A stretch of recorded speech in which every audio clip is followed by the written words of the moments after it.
What is up? Thank you for coming to my channel, Prison POV. Shout out to the joiners. Shout out to the point of view crew. And bro, I don't know how cops are in other cities and counties, but in Bakersfield and Kern County, if you press on them, homeboy, they press back. And I'm speaking from personal experience. And that goes for the cops that are patrolling the streets as well. I'd say it goes double for the cops that are in there maintaining and taking care of the county jail, homeboy. You push up on them, they push back. Matter of fact, sometimes you don't even have to push up, they'll just push. I still feel like they did me hella dirty by sticking the canine on me. I mean, yes, I did run from them, but they had me cornered. I was under a trailer. They had the trailer surrounded by 10 cops. They were all drawn down on me. I wasn't going anywhere. They could have said, hey, come out from under the trailer or we're going to stick the dog on you. And of course, I would have came out. But no, I got no such warning. It was just Farfanugan. And here comes this big, huge, 150-pound German Shepherd in there to introduce himself to me, brother. Damn near ripped my leg off. So 2 plastic surgeries later, we're here talking about it. But no, we're not going to talk about it. We're going to talk about how the cops set up these bloods, homeboy. And how they set me up, as a matter of fact, in the process. Let's just kick it off like this.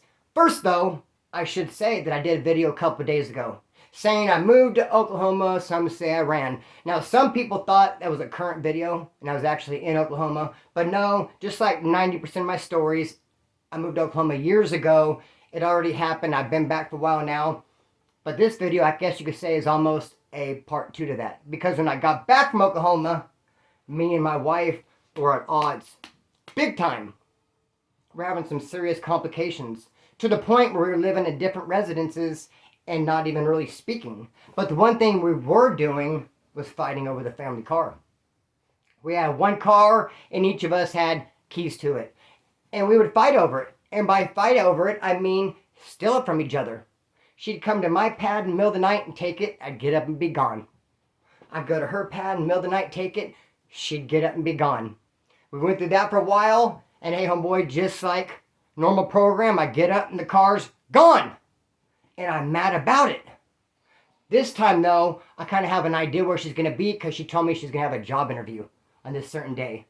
She opened her mouth, gave up way too much game. I think she was trying to rub it in and brag. Oh yeah, well I'm going to get this good job. I got this job interview. All I did was just store that away for information like, okay, I know where we're going to be at if you happen to take my car. And look where we're at. The car's gone. And hey, I know we're going to be at the job interview. So what I do, I went to it. I didn't know what time it was going to be, just where it was going to be at and what day. But across the street from the place she was having the job interview was a hospital. So I went to the hospital, very top floor, at least the toppest floor I was able to access. I go to the hospital, top floor, and I'm like, this in the window, staring at the building that she's going to soon be entering for her job interview. And I was there in that hospital, top floor, glued to that window for a good hour, and no one said anything to me. And this is a straight up, legit, busy hospital with people going by in their wheelchairs, people walking by with their IV carts, whatever those are. I think IV cart is a pretty cool term for that thing. Bro, it was an active hospital, people all over. They never said nothing to me. And yet there I was. And then here she comes. She comes walking up for her job interview. But she was smart enough not to come driving. We've been doing this too long. She knew I was in the vicinity somewhere. She figured as soon as she went in the building, I was going to come pop out of a bush from somewhere, go running in the car and get in and drive off. And she was half right. I wasn't in the bush. I was in the hospital, though. So I seen her come walking, and I ran down there quick as I could. But no. I let her finish the job interview. Waited for her to come out now. By then, I was already downstairs. I seen her, and I went running after her through the parking lot. And she runs from me. So now you have this dude chasing this chick, and that's when these construction workers get into play with their orange truck and their square shovels. How did I know their shovels were square? Because they swung them at my head. Because these 2 dudes were there, construction workers, filling some potholes, and all of a sudden they see some dude chasing some chick, and they're like, not on our watch, and they try to take my head off with their shovel, homeboy. Luckily I got some good reading. I said, hey, wait, no, it's not what you think. Not just some random dude chasing some chick. This is my wife. I'm merely trying to steal the family car is all. And bro, surprisingly, she stopped. She stopped and stuck up for me and said, yes, it's not like that. We're cool. Thank you, but no thank you. It's all good. And I said, all right. And they took off. And then we had a minute to chat. I said, give me the car. I need the car way more than you. And she said, okay, here's what we'll do. I'm going to go right now to file for divorce. I have the divorce papers in the car. When we get there at the courthouse and I file the divorce papers, I'll give you the car. There's no way, bro. When we got to the courthouse, she was going to tell the cops to arrest me. I didn't know that at the time. Now I surely know. But I said, okay, cool. But I didn't believe her.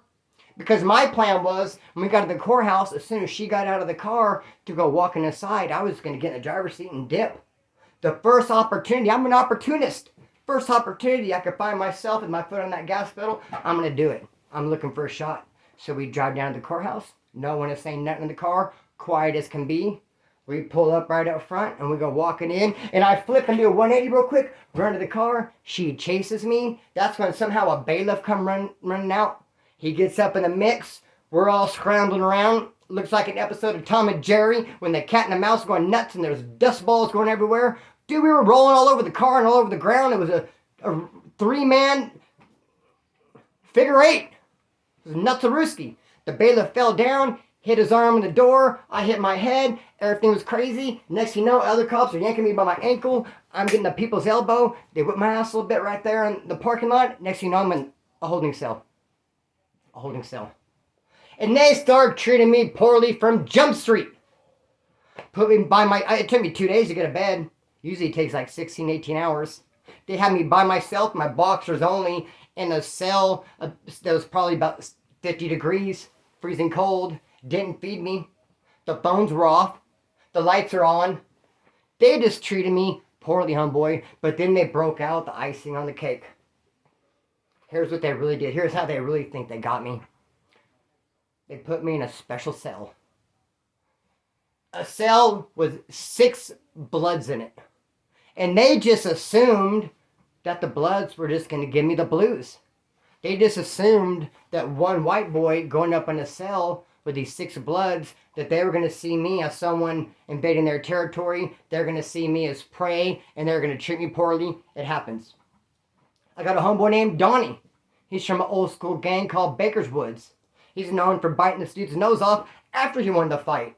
So it's like, win the fight, and then, oh yeah, before I go, Donnie, I haven't seen it, but I can see and picture him having a problem with the cops. He always has a scowl on his face and a chip on his shoulder and an attitude. He's in county jail, giving the cops the blues, and they put him and Max Mead in a 4-man cell with 3 black dudes. 3 high-power gangster Crip dudes and Donnie. Knowing that the black dudes are going to give Donnie the blues. Of course they were. That's just how it goes. It's the same way when I was in KYF in juvenile hall. They had the honor room. When I'm in the honor room, there's 3 of us. I'm in there with 2 Southsiders. They'd give me the blues. David and Angel would always try to take my drumsticks. We'd have chicken once or twice a week. When we had fried chicken, I'd have to fight for my lunch. Because I'm the odd man out. Anytime you're outnumbered. And so Donnie would be fighting with those 3 black dudes. We'd hear them. You'd hear fights. Thump, thump, thump, thump. And I'm serving chow. And I'm going down there witnessing Donnie with black eyes and busted lips. And we're sending him kites. You all right, homeboy? If he said, no, I'm not. There's nothing we could have done about it. But just checking. How are you, dog? I'm good, brother. I'm good. And come to find out what it was is those 3 black dudes wouldn't let Donnie use the phone. There's 1 phone in those 4-man cells. And those 3 dudes wanted to be it all the time. They had their old lady to talk to, their mom to talk to, their baby mom to talk to, their homeboy. There's just no room for Donnie. He had to fight for his. The odd man out. So they put me in the cell with his 6 bloods, thinking I was going to be the odd man out, and they were going to give me the straight up blues. Let me start by saying how do I say this? There are really no bloods in Bakersfield. That sound right? There are really no bloods. There aren't, and I know of any bloods. Even in that cell with those 6 bloods, I'm going to tell you why they were there and everything that happened. At that time, they had like a street, small neighborhood. It's all Crips here in Bakersfield. I never seen a blood in Kern County Jail, aside from the time I was in that cell with those 6 bloods. I never seen a blood. Except for one who went to the farm and pretended to not be a blood because he wanted to get tobacco. Because they had tobacco on the farm. I seen a Norteño do it too. A Norteño tried to go to the farm undercover, try to hide his 14 on the down low so he can get some tobacco, hoop it, take his call boat to pretrial. He got caught and he got busted up. I'm sure a lot of them have done it and not got caught. But I seen one, North Daniel, got caught and got busted up. And I seen a blood. Went out to the farm, tried to get some tobacco. Somehow the blacks, the Crips, found out he was a blood and busted him up. There's not a lot of them out there. At the time, when I went in this cell, and there was 6 of them from Bakersfield, like I said, they had a street, they had a neighborhood over off California Avenue. And what happened, why they were there, is because they were involved in a drive-by. And I used to know their names, and because I got to be pretty cool with them, I stayed there with them for a couple weeks. We got to be okay. I knew their names, and I looked into them. When I got out, I looked up the newspaper articles. I followed the news because it was a news story. And all of them ended up getting found guilty for the drive-by. And it's no wonder because the cell was bugged. They put all 6 of those dudes into a bugged cell. At the time, I didn't know it. At the time, I didn't know it one bit. At the time, I knew they were messing with me, the cops, by putting me in there. Dude, they were so cool to me. Do you want to know why? Because I went in there totally humble. I went in there crying. How you going to pick on somebody that's crying? I went in there with a broken heart, and I went in there right away, walked right up to him and said, dude, my wife said she's going to divorce me. She's not going to divorce me, huh? Because she told me about it. If she was going to divorce me, she would never tell me, right? She was just doing it. Oh, she's probably just doing this just to make me jealous, just to make me mad, huh? Well, we're all cool. Do you think my wife loves me? I was broken hearted, bro. I was tripped out. Weird what jail does to you. I wasn't that tripped out over the separation on the streets. We were separated. I was more interested in the car. But now in county jail, I'm just thinking, damn, I lost my wife. I'm brokenhearted. It happens to everybody. That's why there's actually a rule among the woods. Don't go in there with a broken heart and be crying about your old lady. It'll get you beat up. I've seen people have gotten 23 seconds. Got their ass whooped for 23 whole seconds for going over there inside county jail and hard timing over their old lady. Crying about her, trying to get people to do 3-ways, trying to get people to draw pictures for her, trading their county food for people to write poems, and just crying and talking about her. It'll get you beat up. It's not a good look. And yet there I was, all brokenhearted and brittle, all up on these dudes asking them, dude, does my wife love me or not? She's not going to leave me. And they'd be like, dude, calm down. I'd get in a good mood. I'd go, okay, yeah, everything's good. And I'd go over how the cell was even set up. There was no room for me there. It was an 8-man cell with 4 bunk beds. And there were these 6 bloods in there. The last bunk bed had 2 empty bunks. It wasn't even a mattress. And that's where they had their canteen, their store, their legal documents, their extra laundry. They were using it as a dresser. So they had those 6 bunks taken up. It took me a day and a half to get a mattress. And at first they didn't even want to move their stuff. I mean, they moved their stuff. I'm laying on a cookie sheet. Cops went and gave me a mattress, homeboy. I didn't care because does my wife love me? I was all over those dudes, asking them all the questions. Wanting to get a 3-way? Did they know how to draw? Oh, you rap? Can you write a rap about my wife? Enough about me. Let me tell you how they set up these bloods. And how I didn't even know it at the time, but hindsight is 20/20. It became so obvious to me later on. Dude, it should have been obvious to those dudes. I'm surprised they didn't pick up on it. Up to that point, I've been to county jail several times, but they didn't have this part of the county jail open, Central Receiving.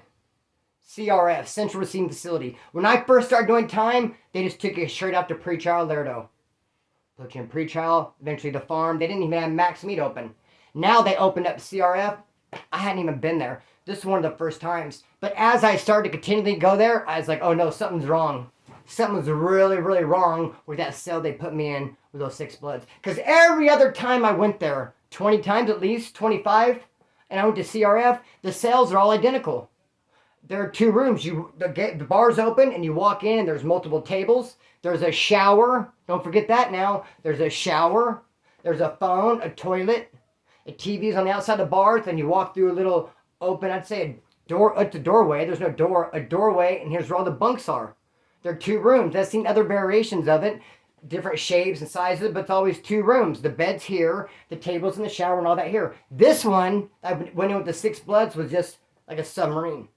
Long and skinny. Beds against this wall. No shower. Why do you think that is? Why do you think there's no shower? Because they had listening devices and they wanted to hear what they were saying. You think I'm crazy? Trip on this? Why would they even be all together? 6 crimies? I've been in jail so many times with people who've done crimes together, crimies, and they never lock them up together. Bro, I've been in jail, and it's like this homeboy and this homeboy got busted together, but this dude's here and this dude's here. Never ever do I see them put crimies together. 2 dudes that broke the law on the streets, bring them in county jail, house them together. Never that, because then they can compare stories. Dude, tell him I was here. Tell him I was there. Tell him we got the car from here. Tell him we didn't talk to her. Tell him I don't have the... You get your story squared away. So why would they put 6 crimies together involved in a shooting? Because they wanted to hear them get their stories together. That's why there was no shower. And they were talking about everything they were doing because they told me. Not all the details. But I wasn't even there very long when A told me, hey, they're Bloods. It told me they were there for a shooting. For a drive-by. Told me to part of town. Told me kind of happened. The cops pulled them over. And they were always talking in hushed tones by themselves. In the cell... It was set up in such a way where you'd all want to be gathered at this certain point because they had the table set up in such a way, just by the phone, there's another chair and the beds, and it would just be perfect, a little sitting area, if you will. Bro, I guarantee, I know for a fact that they had listening devices in there. All those dudes end up getting found guilty, getting life sentences, and they were all young. I ended up getting divorced from the wife, all bad for me too, snarf, homeboy, but... The cops will mess with you. They'll set you up. They'll do you dirty. I'm a cut string, let her fly. Peace.